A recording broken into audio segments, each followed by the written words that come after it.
Welcome. If you're getting ready for a standardized test, you know just how important vocabulary can be.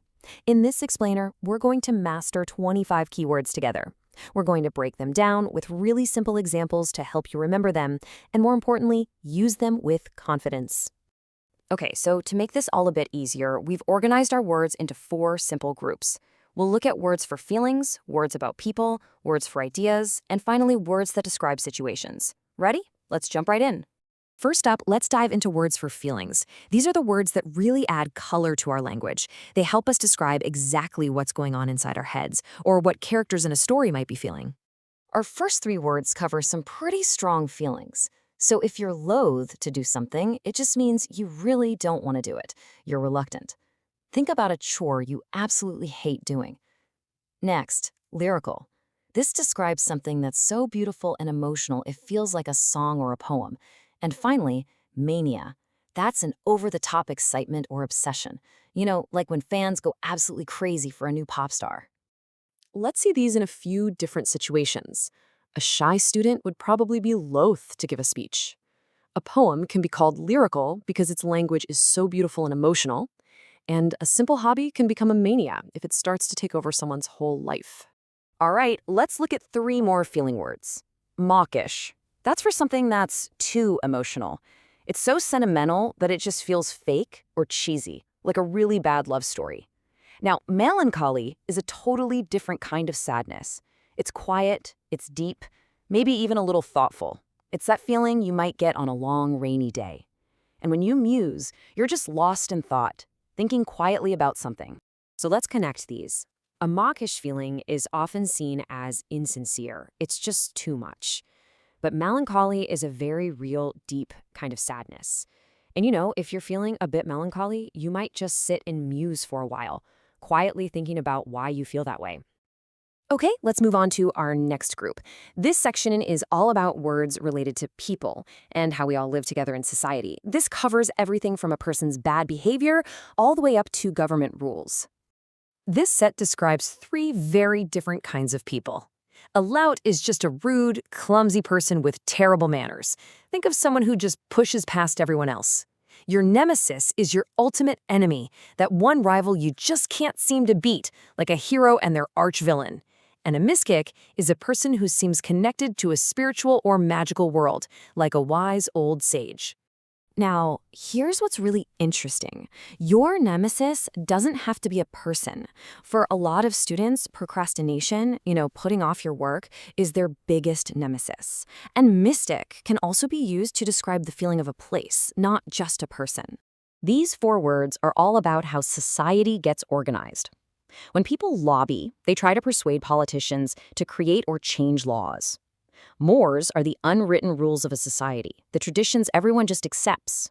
Municipal is just a more formal word for anything related to a city or town. And a moratorium is an official, temporary stop to an activity. So you can see how this works at different levels. Mores, like shaking hands when you meet someone, are informal. A moratorium, on the other hand, is a formal rule, like a school deciding to stop giving homework for a week. Both are just ways society organizes how things are done. Okay, time for our 3rd group. These words will help you talk about ideas and different styles with a lot more precision. They're great for when you're analyzing a piece of art, a book, or even just someone's plan. Let's break down these 3 words for ideas. If something is ludicrous, it's so silly and ridiculous you just have to laugh. A nebulous idea is the complete opposite of a clear one. It's hazy, it's vague, kind of like a fog. And a motif is a small idea or an image that you see again and again in a piece of art, which helps build the main idea.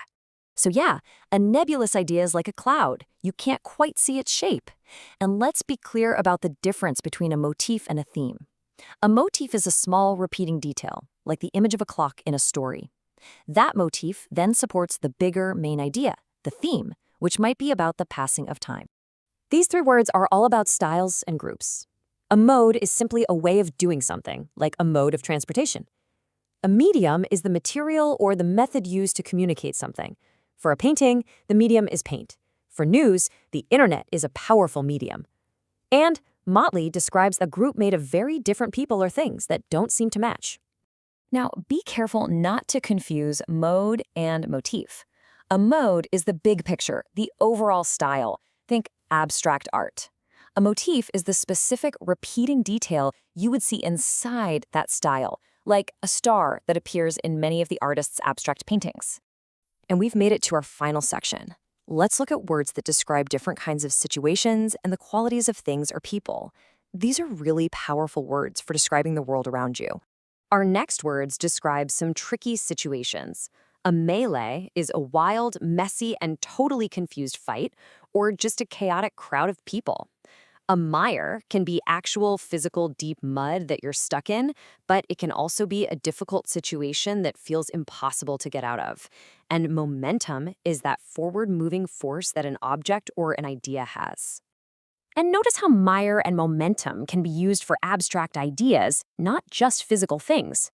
A debate can get stuck in a mire of negativity, and a project can lose its momentum and just stop making any progress. All right, for our final 3 words. Someone who is meticulous is incredibly careful with all the small details. Think of a detective looking for tiny clues. Something marginal is small and not very important. And to muster means to gather all of your strength or resources, like when you have to muster the energy to study for a big test. What's really cool about muster is that you can use it for feelings, like mustering your courage, but also for physical things, like a general mustering his troops. It's all about gathering your strength or your numbers to face a challenge. And there you have it. We've covered all 25 words. Now the real learning starts when you actually begin to use them. So how can you challenge yourself to use one of these new words today? Maybe you'll notice a motley group of people, or maybe you'll need to muster your energy to finish your work. Good luck!